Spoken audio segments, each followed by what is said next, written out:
और 82 से मैं बिजनेस कर रहा हूँ। और आज मतलब लोग तो 100% हैंडीकैप का सर्टिफिकेट बना हुआ है मेरा, पर वो पैसे लेते हैं। आज मैं गवर्नमेंट को 2.5-3 लाख रुपए टैक्स के रूप में मतलब जमा कराता हूँ, टैक्स, इनकम टैक्स पे करता हूँ मतलब। और बहुत कम लोग होते हैं जो मतलब अपने पैरों में 5-7 लोगों को 10 लोगों को रोजगार दिया हुआ है। मित्रों, आप सब वाकिफ ही हैं कि हम लगातार लोगों से मिलने का प्रयास कर रहे हैं और गुरुजी डॉक्टर हिम्मत सिंह सिन्हा जी के विषय में जो स्मृतियां रही हैं सबकी, उनको इकट्ठा करने की कोशिश कर रहे हैं। गुरुजी हमारे बीच में फिलहाल नहीं हैं, पर जब सबसे उनके बारे में बात करते हैं, उनकी शख्सियत को फिर से याद करते हैं, तो मानो एक बार फिर से गुरुजी के आशीर्वाद में उनकी शख्सियत से सराबोर होकर रह जाते हैं। उनकी जो बातें हैं, जो अपने मायने रखती हैं, उससे बड़ा मायना उनके अपने जीवन का है। तो उसके जीवन के अलग अलग जो पक्ष है वो हमारे सामने आते रहते हैं और हर बार हमें उतना ही हैरान करते रहते हैं। हर बार लगता है कि वो मानव नहीं हो सकते, वो महामानव ही रहे होंगे। तो आज मैं यहाँ कुरुक्षेत्र शहर में गौशाला बाजार में राजू मेडिकॉज के यहाँ पर हूँ। राजकुमार गुप्ता जी आप हैं, आप अपना पूरा का पूरा जो कारोबार है उसको रन करते हैं और इस शॉप के, इस मेडिकॉज के ऊपर बहुत छोटा सा एक मकान, एक छोटा सा घर, कुछ छोटे से कमरे सीढ़ियों से होते हुए ऊपर जाते हैं। तो गुरुजी करीब 9-10 साल यहाँ पर रहे। तो जैसे ही मुझे पता चला तो ऊपर जाकर तो ऐसा हो जाता है कि कोई बहुत पुण्य भूमि, पुण्य स्थान हम सब के लिए है, तो उसको बारंबार नमस्कार करने को मन करता है। तो गुरुजी की शख्सियत के बारे में कई सारी बातें हैं जो राजू जी, गुप्ता जी हमें बताने वाले हैं। और आपने जो इतना सुंदर कारोबार अपना किया है, बावजूद इसके कि आप चल फिर नहीं सकते, अपने आप से बैठ भी नहीं सकते लेटकर, और आप अपने जीवन की इस उद्यमिता के पीछे, अपनी इस कामयाबी के पीछे बहुत बड़ा हाथ गुरुदेव डॉक्टर हिम्मत सिंह सिन्हा जी का देखते हैं। तो गुरुजी की शख्सियत के आइए इन सब के सब पहलुओं के अंदर एक बार फिर से उतरते हैं। लगभग वो 1992 से लेके और 2000 के आसपास वो हमारे पास, ये ऊपर ही किराए पे रहते रहे। और उनका बल्कि गीता स्कूल में जाना, वहाँ पे सर्विस करते थे वो, तो यहीं पे बल्कि उनके पास सारे स्टूडेंट्स रहते थे, पीएचडी वगैरह कर रहे थे।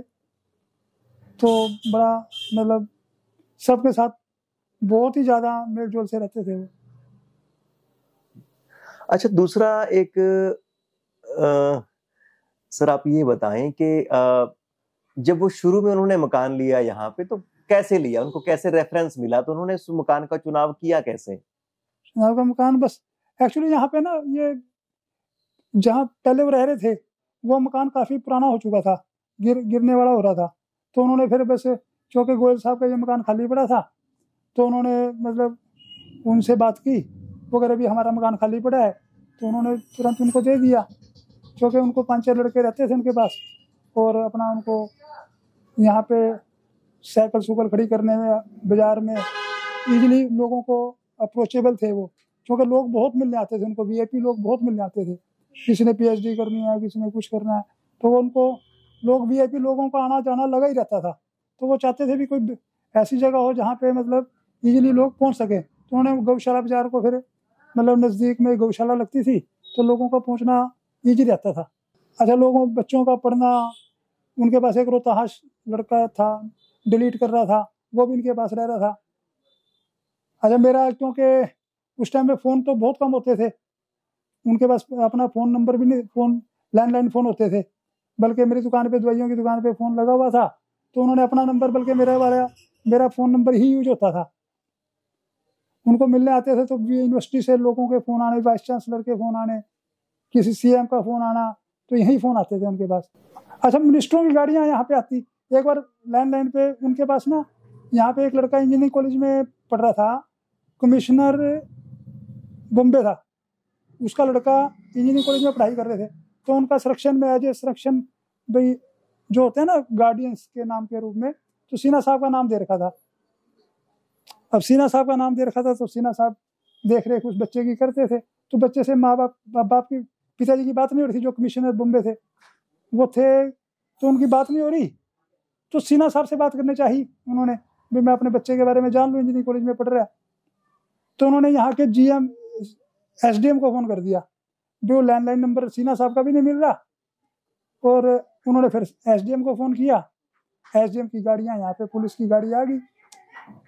अब मैं फ़ोन पे बात कर रहा था, मेरा फ़ोन एंगेज जा रहा था, मैं किसी से बात कर रहा था, वो बात मेरी लंबी 1-1.5 घंटे की होगी, और 1.5 घंटे से वो पुलिस आई, वो कहने लगी अरे ये फ़ोन तुमने फ़ोन कितनी देर से बात कर रहे हो? मैं जी मैं तो 1 घंटा हो गया।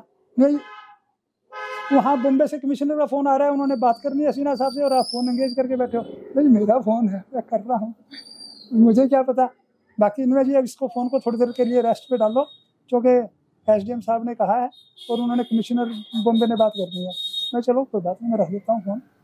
तो मतलब VIP लोगों का तांता लगा ही रहता था, VIP के उनके फ़ोन आते थे, कभी कोई गाड़ी आ रही है, तो मतलब यहाँ आना जाना लगा ही रहता था।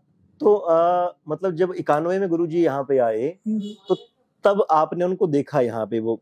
हाँ। तो जब वो दूसरे मकान से इस मकान में आए तो क्या क्या सामान था जो अपने साथ वो लेके आए वहां से?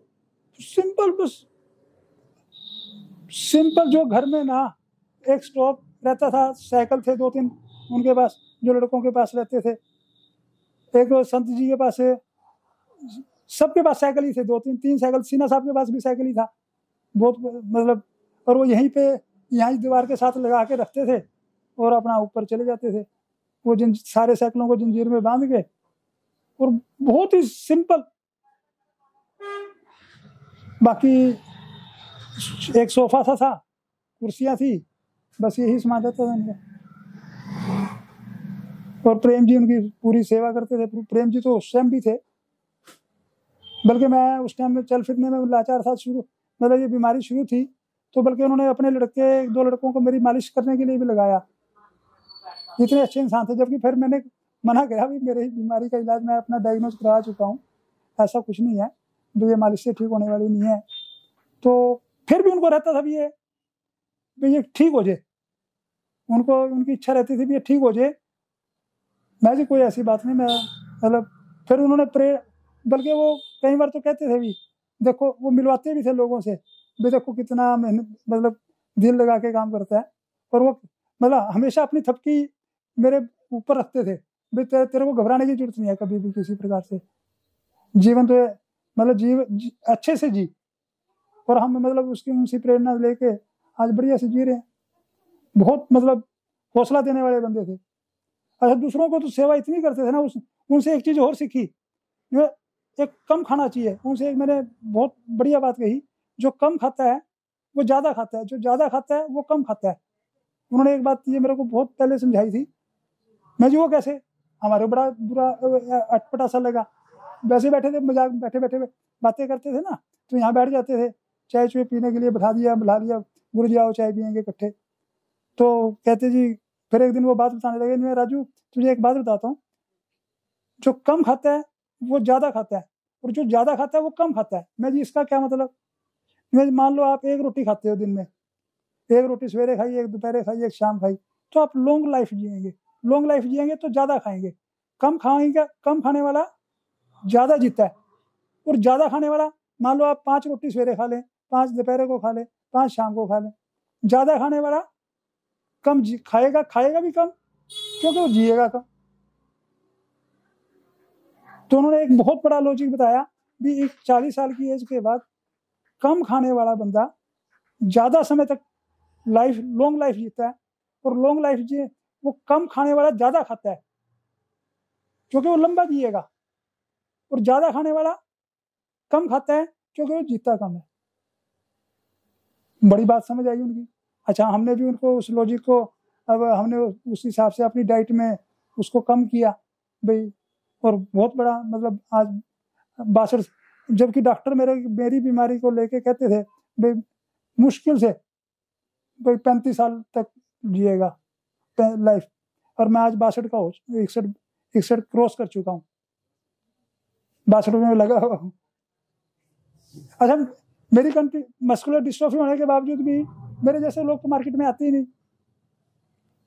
फिर भी मतलब उन्होंने प्रेरणा दी, राजू काम करता रहो, कोई टेंशन नहीं, क्या तेरे को चलने फिरने में परेशानी है, बाकी तो कुछ नहीं। क्या हुआ, किसी के 4 पैर 2 पैरों पे डंगर है, 4 पैरों पे चलता है, वो उसे तेरे आदमी की तरह खड़ा नहीं हो सकता, वो कोई जीतते नहीं गया। तेरी लाइफ ऐसी है, कोई बात नहीं, इन बाकी चीजों को स्ट्रॉन्ग बना, कोई टेंशन नहीं, सब ठीक रहेगा। और आज हम जी रहे हैं फर्स्ट क्लास, किसी प्रकार की दिक्कत हो। बल्कि वो शहर आते थे ना, अभी भी जब तक यहाँ शहर तो आते ही थे सामान लेने, क्योंकि सारा सामान वो यहीं से लेते थे, ये पड़ोस वाली दुकान से, करियाने की दुकान से लेते थे, इसी दुकान से लेते हैं। जब से यहाँ रहे, कुरुक्षेत्र यहाँ रहे या उधर रहे या वहाँ जहाँ अब रह रहे थे, सब खाने का सामान यहीं से लेके जाते थे, अभी तक भी इसी दुकान से, करियाने की दुकान से। उनका एक ही स्टाइल था भाई ना, बस लोकल अपना जो अब दुकान फिक्स कर दी उसी से लेना है। और मतलब जब यहाँ आते थे ना, वैसे वो मेरे को ये कहते थे, राजू जब तक तेरे को ना मिला जाए ना, शहर में आना ही बेकार है। वो मतलब मेरे को प्रेरणा देने के लिए ना, मेरे को कहते तेरे को सलूट करने आया हूँ मैं। मतलब जबकि मैं उनको, क्योंकि मैं उठ तो सकता था एकदम पैरों पूरों को, तो हम हाथ लगा नहीं पाते थे, पर हम नमस्ते तो करते थे गुरुजी को। पर ना, मैं तेरे को सलूट करने आया हूँ भी। वो सलूट इसलिए कहते थे इस बात को कि वो खुद भी इस बात से मतलब अचंभित थे भी ऐसा आदमी जो मतलब जिसमें मार्केट में निकलता नहीं, जो बंदा घर से बाहर, अब लोगों में होते नहीं ऐसे भी, जो चल नहीं सकता, बैठ के लेट के बैठ नहीं सकता भी, ऐसा बंदा काम कर रहा है।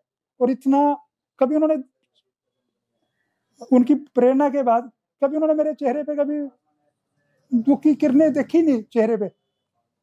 इसलिए वो कहते मतलब भाई कुरुक्षेत्र जब भी मैं कभी आऊं, मतलब मैं तो दुकान पे आए बिना जाते नहीं थे। वो कहते नहीं, जब तक राजू से ना मिलना हो जाए ना, तो मेरा शहर आना बेकार है। जब भी आते थे वहाँ पानी पी के 2 मिनट बैठ के आशीर्वाद दे के फिर जाते थे, सिर पे हाथ रख के। अच्छा, आपको याद हो शुरू में कितना किराया था जब वो? किराया यहाँ पे 150 से 200 रुपये, फिर 300 हुआ, 500-400 हुआ, बहुत कम किराया तो शहर में रहते इतने थे। अच्छा, वहाँ पे भी इतने ही, जो गली में था उनका, वहाँ पे भी बहुत कम था। साइकिल पे चलना, साइकिल पे यूनिवर्सिटी जाना, लोगों की कारें आ जाती थी ना, वो साइकिल पे चलते थे।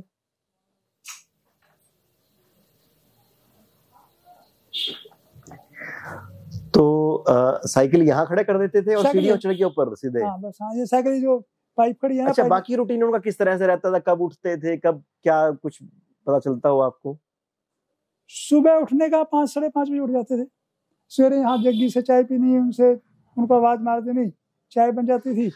सवेरे सारा मतलब उनका रात को 11 बजे तक, और सवेरे 5 बजे उठ के काम शुरू हो जाता था उनका।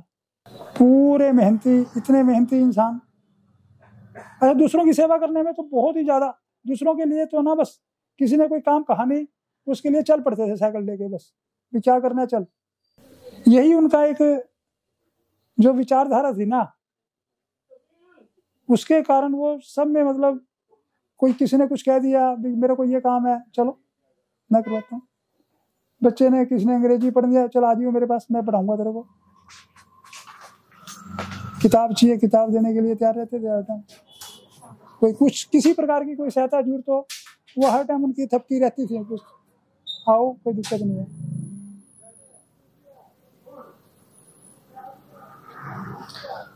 तो आपको उनकी और क्या बातें याद आती हैं? अब जैसे आपको पता चला होगा कि गुरुजी अब नहीं रहे, तो आपको तो बड़ा धक्का लगना ही था। हाँ, नेचुरली। मैं तो अभी 2-3 दिन पहले, एक्चुअली मैं तो उनका ना, जब भी अभी भी शहर में आए ना, वो लास्ट में भी मिल के गए हैं। अच्छा, पूछता रहता था प्रेम जी, 2 दिन पहले होके गए हैं यहाँ पे, मैं जी गुरुजी की तबीयत कैसी है। अच्छा, जो मेरे जिस मकान में मैं रहता हूँ ना, उसमें कमलेश जी रहते हैं। कमलेश जी उनके प्रेम जी के मतलब छोटे भाई हैं, एक बाबे में 2 है ना, उनके छोटे भाई हैं। वो गुरुजी की डेली शाम को तबीयत पूछने जाते ही हैं।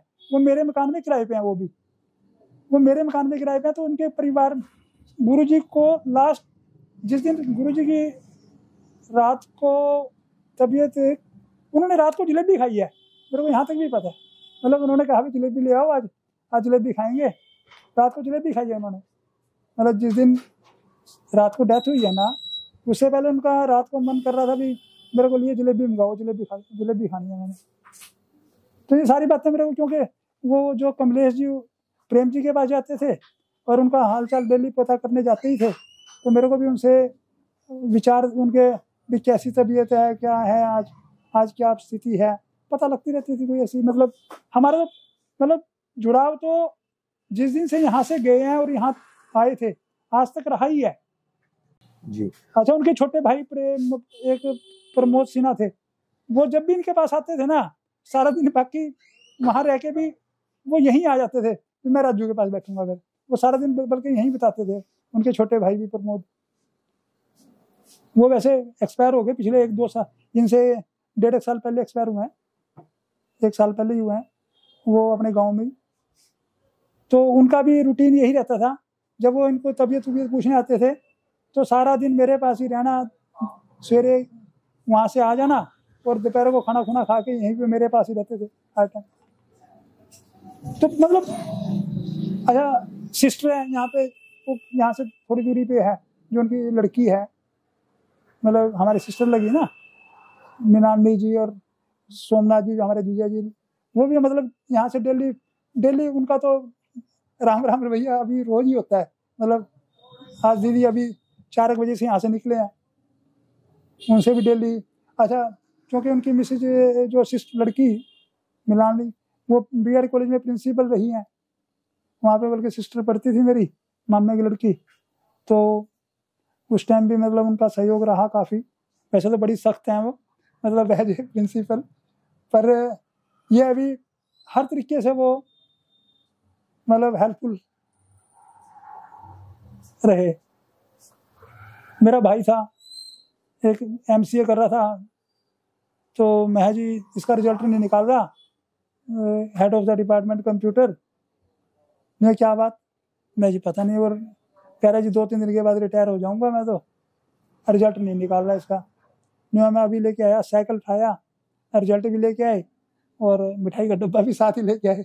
मैं ले भाई, छोटे भाई का MCA कर रहा था, तो रिजल्ट रुका हुआ था वैसे ही, जस्ट पता नहीं किसी कारण से। तो सिन्हा साहब क्योंकि head of the department philosophy थे, तो एकदम गए और साइकिल उठा के जब ही चल दिए। और तेल सारे सामने डिपो वाले से तेल वगैरह लेना, और मतलब बहुत टाइम यहाँ पे ही निकाला उन्होंने, काफी टाइम यहाँ पे। पर उनके मिलने वालों का बस, अच्छा मेरे तो पिताजी बल्कि यह कहा करते थे, मैं राजू फोन आता है ना, किसी को मना नहीं करना, हाँ और ना में 2 ही शब्द लगते हैं, हाँ ही करनी है बस। किसी का फोन आए ना तो तुमने ये नहीं कहना भाई मैं नहीं जानता किसी को, मैं कोई दिक्कत नहीं है। अगर किसी का काम हमारे फोन से चल रहा है ना, कोई पैसा तो लग ही नहीं रहे किसी प्रकार से। तो मतलब हमारे विचार, घर से भी हमारे विचार ऐसे ही थे। और फिर सिन्हा साहब के साथ मिलके तो भी लोगों की सेवा करो जितना। उनसे हमने एक चीज दिखी, सारा संसार अब सारे अपने हैं। एक तो परिवार जो पालते हैं वो तो 1-2 बच्चों के लिए, ये सबको अपना समझो। और उसी लॉजिक पे आज मैं भी अगर चल रहा हूँ ना, उसी लॉजिक पे काफी हद तक मैं भी, मेरे को अब कोई दिक्कत नहीं महसूस होती। जबकि मैं मतलब महसूस करूंगा भी मैं चल नहीं सकता, पर मुझे कहीं पे भी कोई दिक्कत महसूस नहीं होती। ये बच्चे हैं, मेरे को यहाँ उठा के लाते हैं, बिठाते हैं, मेरे को घर पे भी ना कहीं पे भी कोई दिक्कत नहीं आती। जबकि घर में भी कोई ऐसा मेरे को ये महसूस ही नहीं होता, सिर्फ उनके एक लॉजिक के कारण कि सबको अपना समझो, सारे अपने हो जाएंगे। घर के तो अगर तुम अपने घर वालों को सिर्फ अपना समझोगे फिर सारे अपने नहीं हो सकते। सबको अपने, सबके प्रति विचार अच्छे रखो, पॉजिटिव रखो, उनके बारे में अच्छा सोचो, वो आपके बारे में अच्छा सोचेंगे। आप ये सोच नहीं सकते भी मेरे को मतलब एक नॉर्मल लाइफ जी रहा हूं मैं। मतलब जैसे कई लोग कह देते हैं ये क्या, तू तो यार तेरी हालत ऐसी है, काम कैसे कर रहे हैं, पर मेरे को कभी भी महसूस नहीं होता ये बात। दूसरी बात, आपने ना अभी तक लोग देखे होंगे, आपने कभी भी मेरे जैसा आदमी वाकई में काम करते हुए, मतलब साइंस कंटिन्यूस मस्कुलर डिस्ट्रोफी के बारे में अगर आप थोड़ा सा इसमें पढ़ोगे ना नेट पे, तो आपको कोई भी इंसान है, टोटल जनसंख्या का 5% है ये पॉपुलेशन, मेरी बड़ी बीमारी के कारण, और कोई इलाज नहीं है इस बीमारी का, कंटिन्यूस मस्कुलर डिस्ट्रोफी का कोई इलाज नहीं है, जिसमें अभी वो 2.5 करोड़ का इंजेक्शन वगैरह आपने कभी अखबार में पढ़ा हो, 2.5 करोड़ का इंजेक्शन लगता है और वो बंदा ठीक हो जाएगा, या कुछ उसमें ठीक होने का चांसेस ही नहीं है। मैंने डायग्नोज कराने के बाद मेरे को जब डॉक्टर ने डायग्नोज किया था मेरी बीमारी का, तो उन्होंने बोला था भाई कोई इलाज नहीं तेरी बीमारी का, अगर इसको तू बीमारी समझ लेगा तो 3-4 महीने में चला जाएगा, अगर बीमारी नहीं समझेगा तो एक नॉर्मल लाइफ जी सकता है। और हमने उसको भाई समझा कि नॉर्मल लाइफ जिए, अब नॉर्मल जी रहे हैं। और मैंने डायग्नोज करा लिया था 79 में, डायग्नोज करा लिया था अपनी बीमारी का, और 82 से मैं बिजनेस कर रहा हूँ। और आज मतलब लोग तो हैंडीकैप्ड के 100% हैंडीकैप्ड का सर्टिफिकेट बना हुआ है मेरा, पर वो पैसे लेते हैं। आज मैं गवर्नमेंट को 2.5-3 लाख रुपए टैक्स के रूप में मतलब जमा कराता हूँ, टैक्स, इनकम टैक्स पे करता हूँ मतलब। और बहुत कम लोग होते हैं जो मतलब अपने पैरों में 5-7 लोगों को 10 लोगों को रोजगार दिया हुआ है, मतलब नहीं तो लोग खुद ही मोहताज बन के ढूंढते रहते हैं भाई ये है वो है, भाई कैसे जिएंगे कैसे। और कभी बिजनेस में आज की डेट में किसी से कम नहीं है। नॉर्मल जो नॉर्मल जी रहे हैं ना, वो कहते हैं यार होलसेल बिजनेस संभालता कैसे, अरे मैं दिक्कत ही नहीं आती है मेरे को कहीं पे भी। सिर्फ बस उनके कुछ विचारधारा जो यहाँ पे बैठ के उनसे, क्योंकि ऊपर रहते थे तो थोड़ा सा नीचे जब भी आते थे 10-15 मिनट उनके विचार सुनने को आराम से मिल जाते थे, और उनमें से कुछ ना कुछ जितना भी अच्छा मतलब वो लाइफ को जीने में हमारी आज मतलब आप ये सोच सकते हो भी मतलब एक उनकी प्रेरणा, सामने वाले को नहीं पता लगता भी मेरे से किसको लाभ हो रहा है, पर वो लाभ दूसरा ही बता सकता है भी उनके कारण भी उनकी प्रेरणाओं से कितना लाभ दूसरे को हुआ। क्योंकि वो तो जस्ट आए बैठे, उन्होंने अपने विचार प्रकट कर दिए, तो उनसे जो मेरे को पता है ना भी मेरे को उनसे कितना लाभ हुआ भी। उनकी सोच दूसरों के प्रति भी सोच इतनी रहती है, तो वो एक नॉर्मल लाइफ। अब सिन्हा साहब हैं, बच्चे नहीं थे, बच्चे आसपास कम रहते, मतलब लड़का नहीं, पर उनको कभी महसूस नहीं हुआ भी लड़का नहीं है। उनको प्रेम जी ने इतनी सेवा कर रहे थे ना, अपना लड़का नहीं कर सकता, हमने देखा है।